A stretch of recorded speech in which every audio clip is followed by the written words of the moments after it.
Assalamualaikum. Selamat datang di channel Pejuang Keluarga.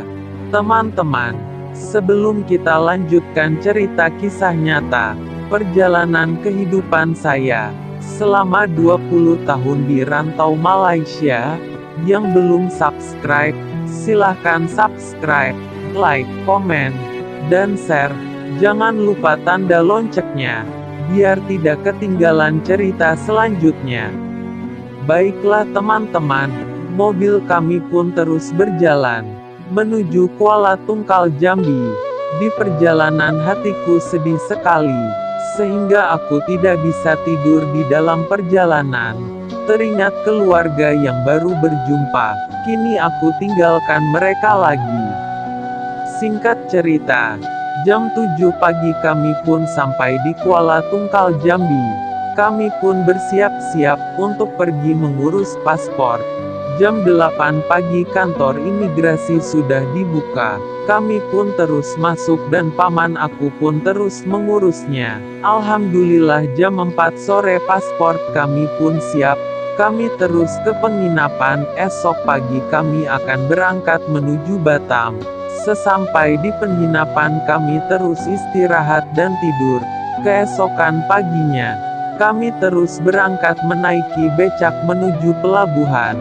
Sekitar 10 menit perjalanan, kami pun sampai di pelabuhan.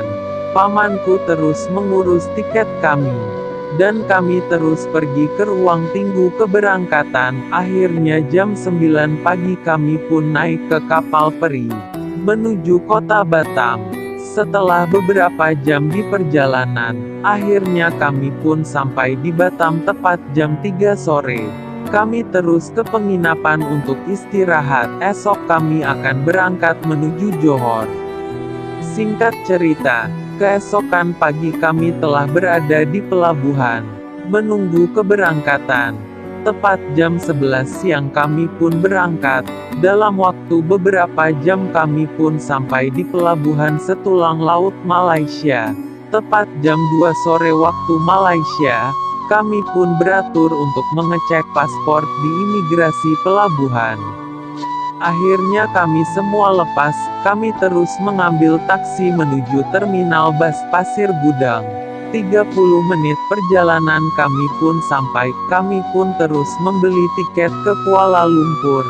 Kami pun naik. Tak beberapa lama kami menunggu di dalam bus. Akhirnya bus pun berangkat menuju Kuala Lumpur. Di perjalanan hatiku kacau, berantakan, di antara gembira dan sedih, karena teringat keluarga di kampung. Di sisi lain aku gembira karena esok aku bekerja lagi.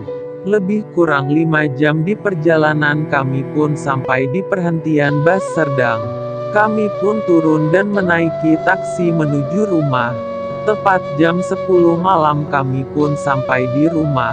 Aku terus istirahat, karena esok aku mulai bekerja. Singkat cerita, jam 5.30 pagi aku sudah siap mau berangkat kerja. Aku terus berjalan menuju pasar. Seperti biasa aku sarapan. Setelah sarapan aku terus ke tempat kerjaku. Aku melihat ayam pun sudah sampai, dan kawanku kerja pun juga ada. Akhirnya kami berdua menjual ayam bersama lagi. Singkat cerita, waktu kerja sudah habis. Kami terus membersihkan kedai dan menutupnya. Aku pun pulang dan istirahat, karena nanti sore aku mau kerja di pasar malam. Akhirnya jam 3 sore, kawanku sudah datang. Kami pun terus pergi menuju pasar malam. Kami terus menjual ayam, hingga sampai jam 11 malam. Waktu kerja sudah habis. Setelah kami mengemas barang semuanya, kami terus pulang ke rumah, dan kawanku pun juga pulang ke rumahnya. Aku terus mandi dan istirahat. Singkat cerita, hari berganti minggu, minggu pun berganti bulan. Tidak terasa sebulan lebih aku bekerja. Visa perjalananku sudah mati. Hanya paspor sudah mati visa yang aku pegang. Aku takut memegang paspor mati visa. Akhirnya aku kirim pasportku ke kampung. Karena temanku sekampung ada yang pulang, akhirnya aku kosong di masa itu. Aku merasa takut bila di perjalanan ke pasar malam. Pasar malamnya lumayan jauh, ada di Sepang, Kajang Utama, Bandar Baru Salak Tinggi, dan juga Bangi Lama. Takutnya di jalan ada roadblock atau razia, itu yang aku takutkan. Sudah hampir 2 bulan aku di Malaysia, di kali keduanya.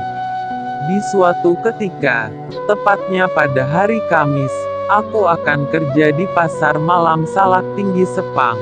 Seperti biasa jam 11 malam, waktu kerja sudah habis, kami pun terus pulang menuju rumah.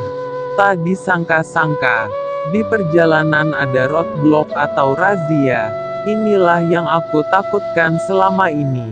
Anggota polisi Malaysia menahan mobil kami dan menanyakan surat-surat lengkap kendaraan dan SIM atau lesen pengendara.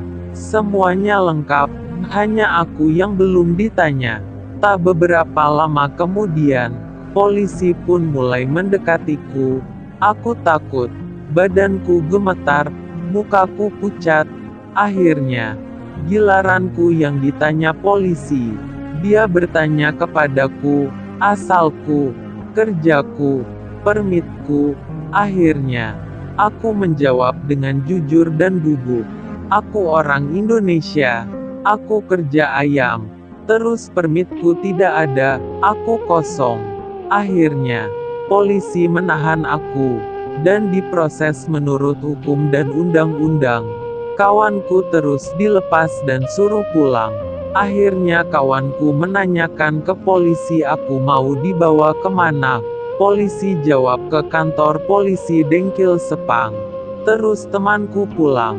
Masa roadblock pun habis, jam 12 aku dibawa pergi, menuju kantornya di Dengkil. Selang dalam waktu 30 menit akhirnya aku sampai di kantor polisi Dengkil. Aku dimasukkan ke dalam tahanan.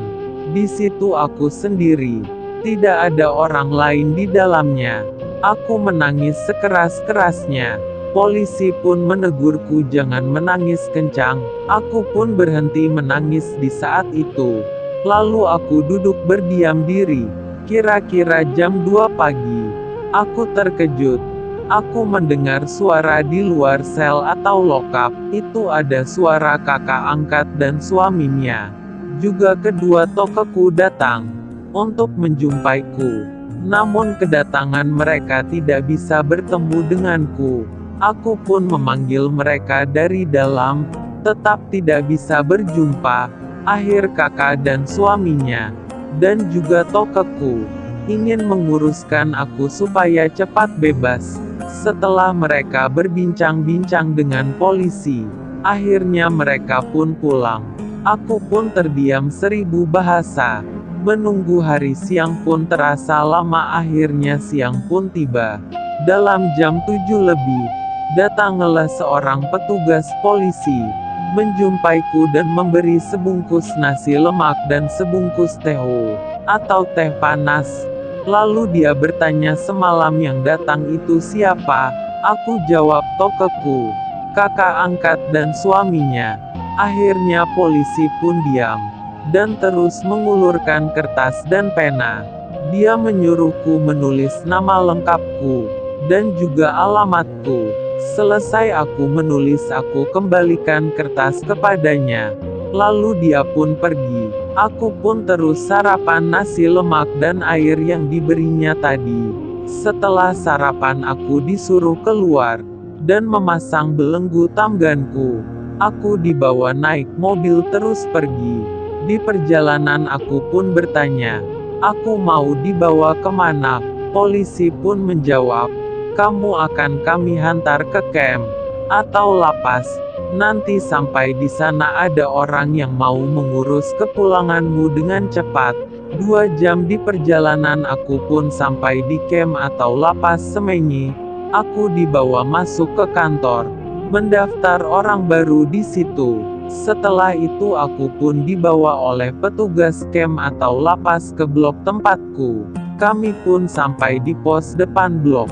Lalu aku diperiksa oleh petugas dari ujung rambut sampai ujung kaki. Setelah diperiksa aku pun disuruh menghubungi orang yang aku kenal, Toke, Kakak, dan lainnya. Itu hanya boleh miss call saja. Mengharap yang kita hubungi bisa telepon kembali. Akhirnya aku mengambil handphonenya dan mengingat nomor telepon siapa. Akhir aku ingat nomor telepon kakak angkat.